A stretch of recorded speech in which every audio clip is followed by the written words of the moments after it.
this week, of course, we saw the Republicans pass what is at this point one of the most unpopular pieces of legislation in the history of passing pieces of legislation. It is it's been best described as a $6.5 trillion tax cut, or $6 trillion tax cut, and $4.5 trillion in new taxes. It is a massive tax cut for corporations. It is that is permanent. It includes a less permanent tax cut for people of middle income. There is provisions that will cause 13 million people to lose their health insurance over time. There are, if you are a multi-millionaire and you want to give your kid all your money without having them to pay any taxes on this new money, you can do that up to about, I guess, $11 million as an individual. There's a whole set of provisions, but the bottom line is about 83% of the benefits of this bill go to the top 1%. God bless the people.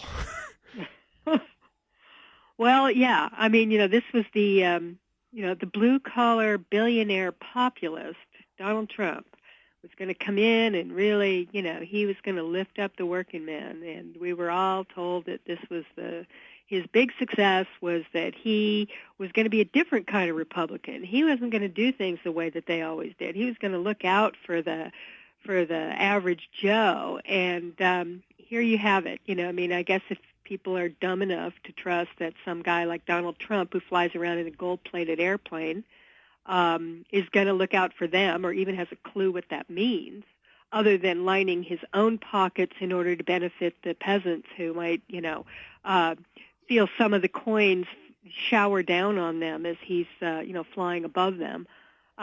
This is what they voted for. And, of course, the Republicans, this was their holy grail. It's been what they wanted to do forever, for even before Reagan, we're going back to the 1920s now. We're going back to even before that, to the age of the robber barons, where, the vastly wealthy, led by the Republican Party, or actually followed, the vastly wealthy is leading the Republican Party, and they, give themselves tax cuts. They're relieving themselves of regulations, all at the expense of the average worker. And, that's never really worked out. And it's not just economically that doesn't work out, because everyone knows that the economy does better when the money's spread around a little bit, right? Because average people spend it and they grow the economy and businesses flourish, et cetera, et cetera. Rich people, there are only so many yachts you can buy, so you're not creating jobs for dead painters when you're buying artwork. So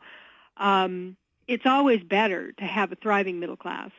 But even beyond that, the political instability that a lot of this is causing, which we're seeing the results all over the world and here, is that, this is leading to, it's one of the factors in the rise of this fascist hard right and the xenophobia and the, people react when you have this level of inequality, and it's very destabilizing. And here we have the Republican Party of the United States basically just saying, we don't give a damn. We are going for it. And in their minds, maybe they figure that all that political instability works for them. I have a feeling that's not going to work out in the long run for any of us, and them included.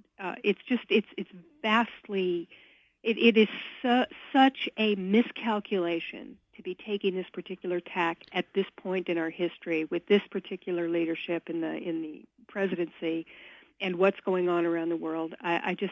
It's like basically they're going, yeah, okay, the whole world's unstable. We're about to explode. Let's just, let's throw as much, lighter fluid on it as we can. Right. And, we'll see what happens. But this is just another sign that we have a political party that is completely out of touch with reality and is basically just looting the country and taking what they can before the end, I guess. Maybe they think they can take it with them. I don't know.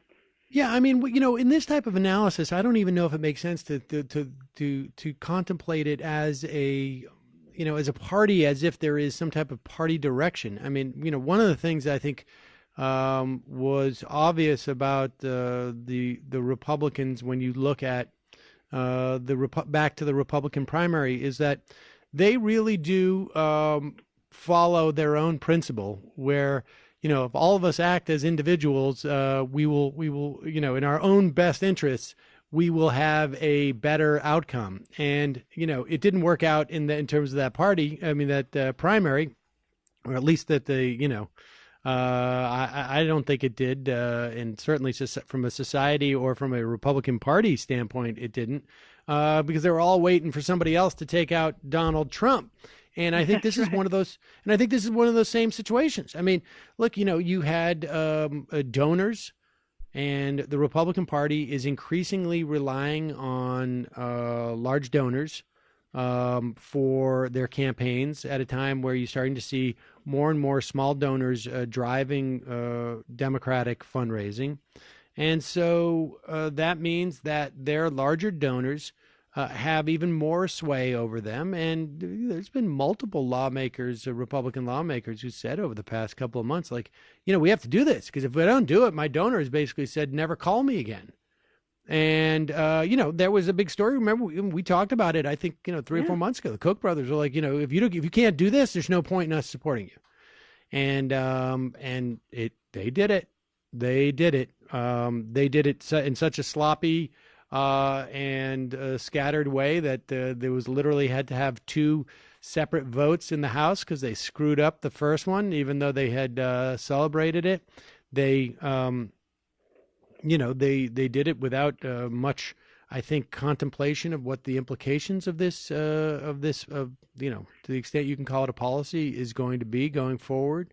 And we got to take a break here, and we'll talk about it more on the other side, because one of the things that you and I have been talking about for over a decade has been the attempts of members of both party, including Barack Obama in particular, to cut things like Social Security and Medicare. And to the extent that there's any type of plan here, and I don't know that there is a huge plan, there's really just sort of like an instinct of the Republican Party, and that instinct is to enrich the wealthiest amongst us and do it at the expense of just about everybody else. To the extent that there's an instinct here, that instinct has 2 elements. One is cut taxes on wealthy people. 2 is get the rest of the country to pay for it, particularly when it comes to things like Social Security and Medicare. We got to take a quick break. When we come back, let's talk a little bit more about that component and about the potential for cuts in Medicaid, the cuts that this bill represents in terms of the Affordable Care Act. There's a lot of implications to this. We got to talk about it. We'll be right back after this. I'm Sam Seder. This is Ring of Fire Radio. We'll be right back with Heather Parton.